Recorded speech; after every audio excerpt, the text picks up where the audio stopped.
Hey, what's up, everybody? My name's Tommy Cheek. You're watching Cheeky Garage. If it's your first time here, welcome. If not, welcome back. And today, I'm going to try to shove some Dakota Digital gauges that are not meant for an S10 into an S10. And I can't take the credit for it because there's a guy I follow on Instagram. His Instagram handle's Trevor Collins 16. He's building a badass little S10 of his own. And he's the one that really took the plunge. As far as I know, he's the first person to do it. And I saw that he was able to make it happen. So he made the decision for me, to feel comfortable that no matter what has to be done, they do fit, they will fit. And huge shout out to him. That's, not the cheapest gamble in the world. So go check him out if you're so inclined, and stay tuned.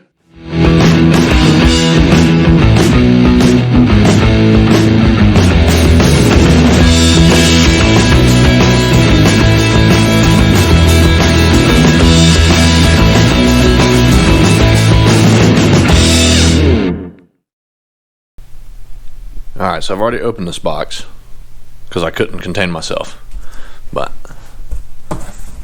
this is my expensive box from Summit Racing, containing what should hopefully be everything I need to install these Dakota Digital gauges for a 1500 in my S10. I've seen it done, so I know it can be done. I just got to figure out how to do it. This isn't going to be a real nitpicky how-to on every little wire and termination and all that. All that information is out there from Dakota Digital, as well as other people that actually know what the hell they're doing. I will kind of go through if I run into any snags, anything like that, but I'll definitely go over whatever I figure out, what it takes to mount this in the S10 specifically. Alright, I just wanted to show everybody why I wanted to upgrade my gauges. So these are my stock gauges. There was nothing inherently wrong with them, other than, an 85 mile an hour speedometer, no tack, and just very unpleasant to look at. Versus these Dakota Digitals. Again, for a full size, the only option I've found that they make for an S10, or at least a first gen S10, looks like a hideous alarm clock. So I didn't want to go that route. So I'm gonna punish myself and try to make these fit. Okay, so I've got the factory gauges and bezel pulled out, obviously. I have set the Dakota cluster, try to do this one-handed, okay, something kind of sort of like that. I know the lighting in here is terrible, but it is the bottom of the cluster.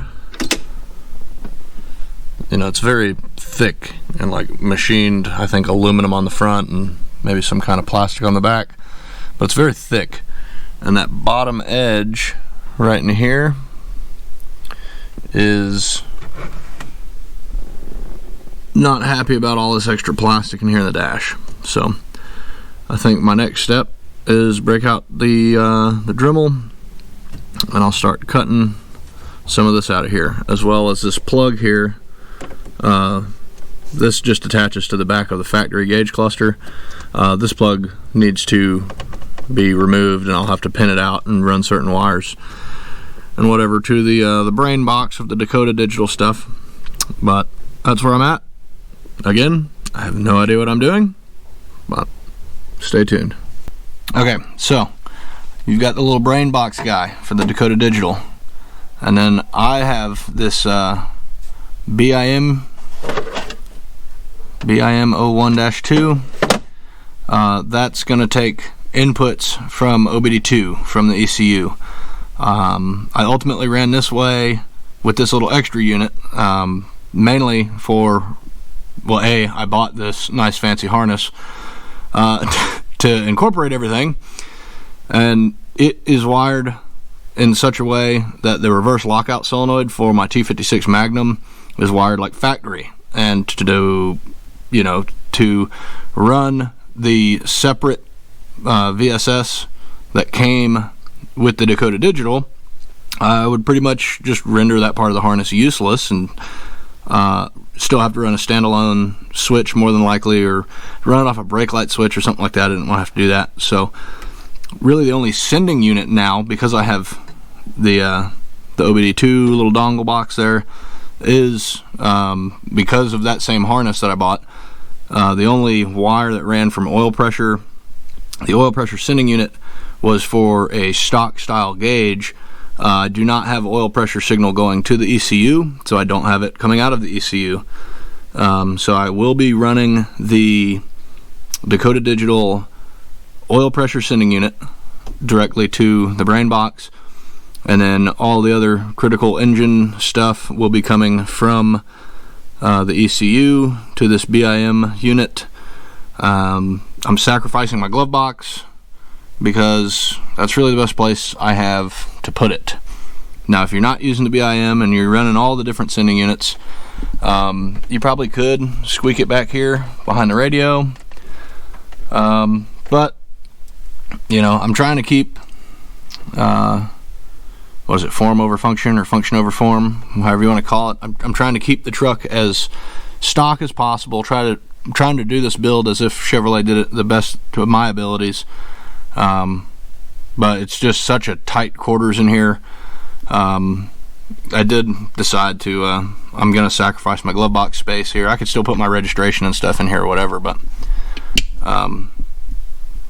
so yeah, it may have to move around, but I'll have my OBD2 port coming through the side of the glove box, and according to Dakota Digital, you can still unplug this guy from, because this plugs directly into OBD2. You can still unplug that to plug a scanner or tuning or whatever, and it doesn't lose anything. It retains all that memory. So my OBD2 port will be in the side of the glove box, and then I'll just have a hole with a grommet with the wiring coming from like the turn signals and the high beam indicator and that kind of stuff. So that's that. I'm gonna keep moving forward here. All right, there it is. It's in there. This put up so much more of a fight than I was anticipating. And it's not perfect. It is. I'm sorry for the glare. Hopefully it'll get better when I pull that plastic off, but it is very far from a direct fit. It's still not a perfect fit, but I'm gonna call it right there, because this has been like 2 weekends in the making right now. I do have to pull everything back apart to wire it, so I will show you the brackets and what all got cut, but this is as good as I could get it.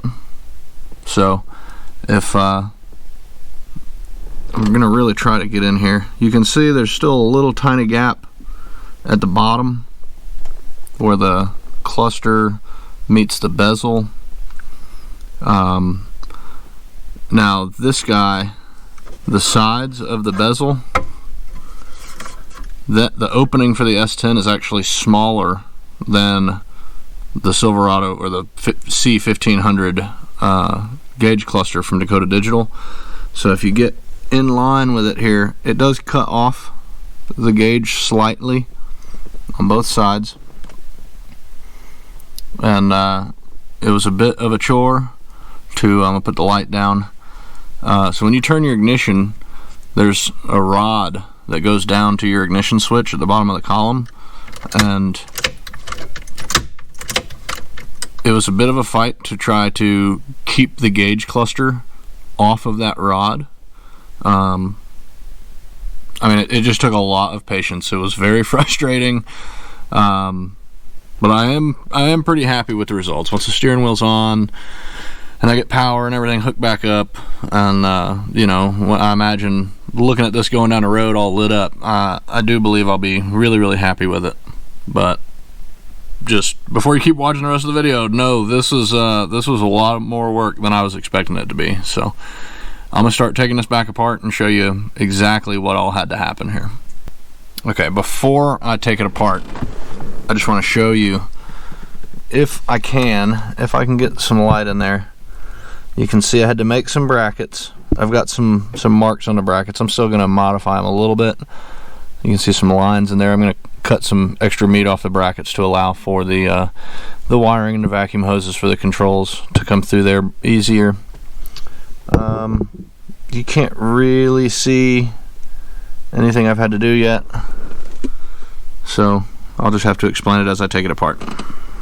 Okay, so the bezel's back off. I want to show you, I'm looking at the back side of the bezel. Bottom's down, top is up, but right is left and left is right. We're looking at the back side, so you can see where I had to trim the bezel at all the little mounting points, just to make clearance for the cluster. Pardon all the dust in here. I should probably wash this off before final reassembly. But yeah, that's the so this one's unmodified. I've got, this would be driver lower, passenger lower, heavily modified, passenger upper, just kind of the corner chopped off there. Actually no, this is shaved also. It was about there, and now it's cut back to here, and then I think part of this one actually broke off. I think it had a little crack in it, but definitely the left to right, I had to take a little meat off of there. So that's the bezel. Here's the clutch. Let me put the bezel down. Here's the cluster as it sits, the little brackets I made. So there's in my rendition here, there's only two actual like mounting points into the dash, and that's utilizing the upper two studs. I tried to make brackets to utilize these lower studs as well. Both of these brackets, let me preface this by saying this is about the 5th set of brackets I've played with here. This is the best results I could get. I was trying to have 1, 2, where's it at? 2, 3, 4 points, anchor points for the brackets. Obviously the gauges have 4 points to the brackets, but the brackets only have 2 points to the dash. I made these brackets flat originally, just going from the top stud to the bottom stud, and that kicked the bottom of the gauges like out like that, and I could get everything to work and it looked centered and everything. You could turn the key and everything, but the cluster wouldn't go in far enough, so I had a little gap around the bottom. Not the cluster, the bezel would have a gap. It was pooched out, and so I had to sink the gauges, the bottom of the gauges, further in to the dash. So what I ultimately did, I tried making brackets with just utilizing the top 2 holes and nothing else, and just kind of let the bottom swing. I couldn't get it tight enough, really. It was still kind of floppy down there, so I ultimately took a bracket and put just a little bend in it. I mean, just using the vise, no fancy tools really. And so it's this piece gets pinched when you put the bezel in, but the bezel can still go all the way onto its stud, and that keeps everything nice and tight. Again, it's still not perfect. There's still a little tiny 1/8 to 3/16 gap around the bottom, but between the bezel and the gauge cluster, but I'm starting to think that's something I'm just gonna have to live with. Now let me pull the gauges off, and I will show you all the cutting I had to do in the back of the dash. Before I do that, you can see, let me get the light, you can see the holes in my bracket. If you can see, I made them large. They're like 13/32 I think of an inch, so that they slip all the way over. You can't really see that, it shifted a bit, but there's nuts on the backs of these studs. You can see, like here on this one, there's nuts on the dash side of those studs. I needed those holes to be big enough to slide the brackets over those nuts to sit as tight into the dash as possible. So let me pull this out. Set this down without breaking anything. Okay, so here's the mess. A lot has been cut. I mean, a lot. There used to be plastic like all in the back, and it's just not there anymore at all. So let me try to hold the light and the camera, and I'll just try to show you the critical areas here. So I cut all along the top, and then this area right here is pretty critical. The gauge was having a lot of interference in this corner, and I used the tools I had. I used a Dremel with a cutoff wheel. Hot plastic flying everywhere. It's not very fun. But yeah, I had to make good clearance here. Down here at the bottom, you can see again, it just looks kind of butchered. But yeah, that's what it took. There was a lot of the dash in the way. Up here, you know, pretty good relief cutting going on. Down here, significant amount. And then the actual thing on the steering column itself, I had to relief cut all, you know, from what, 9 o'clock to 3 o'clock roughly, maybe 1.25 inches or so in from the edge of it. So a lot of butchering been going on. If you're gonna do this, I would suggest make sure that you're happy with whatever dash you have in the truck, because it sucks to sit in here and do all this. I'd hate to have to do it again. If you're planning on getting another dash for a build or whatever, I would definitely only try to do this once.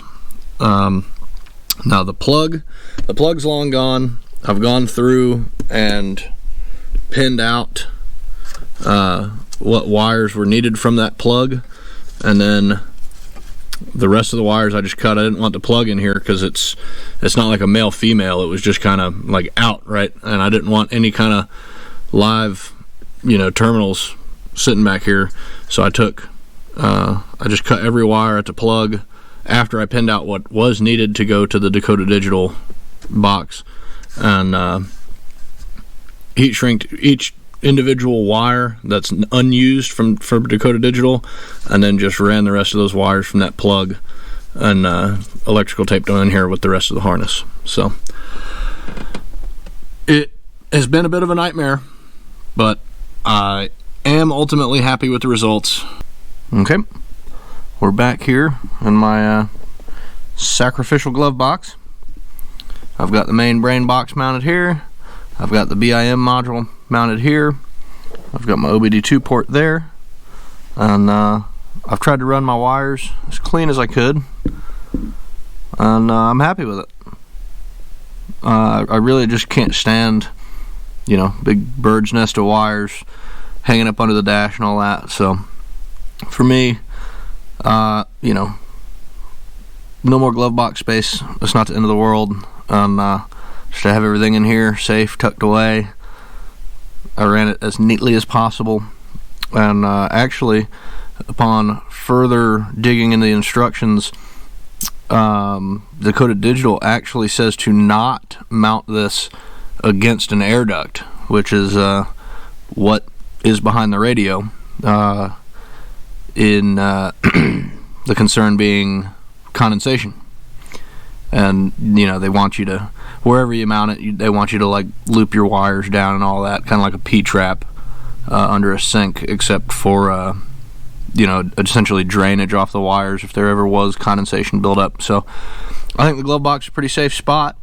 Everything associated with the gauges is nice and tidied, and that's that. Alright, we're back over here on the driver's side. The whole the whole dash and everything's buttoned back up. I got my steering wheel back on. I'll try to get you in here. We're gonna turn the key.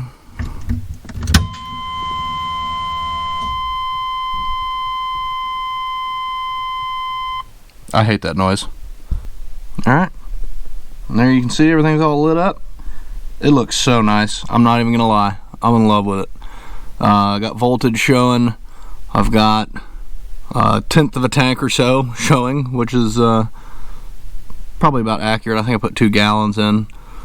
I still need to obviously crank the truck, make sure all these other, run through the setup menus and everything, and make sure all the gauges are working. But that's a chore for, tomorrow or this weekend. But I got a clock showing. I've got a water temp option here blinking. Not sure if you can see that. That's one of the cool things about the Dakota Digital gauges is you can have readouts of, pretty much any information.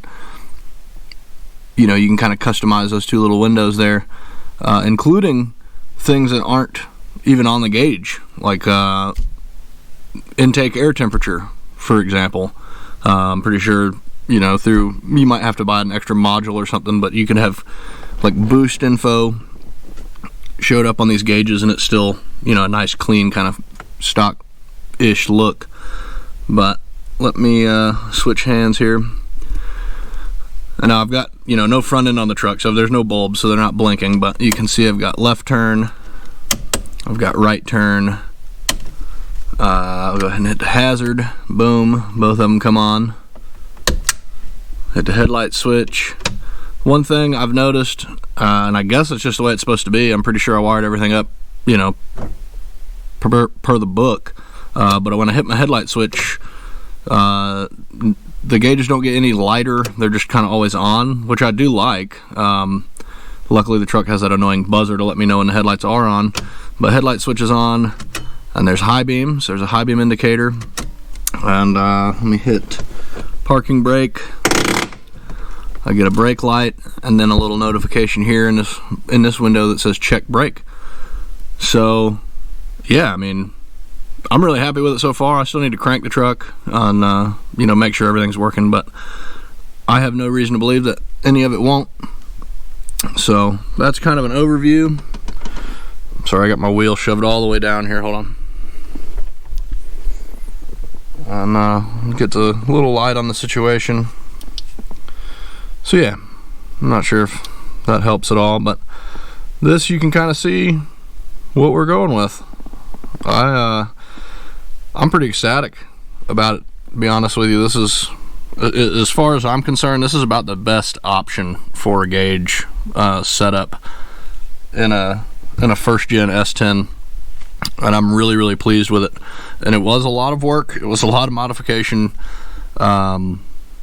These gauges are not meant for an S10. They're meant for a full size, but I think the work was well worth it. And I'm glad that I was able to show this to everybody. Again, these gauges aren't the cheapest thing in the world by any stretch. They're certainly cheaper than like a dash pack or something like that, but obviously with a dash pack there are many more features and abilities. So yeah, it's just one of those things.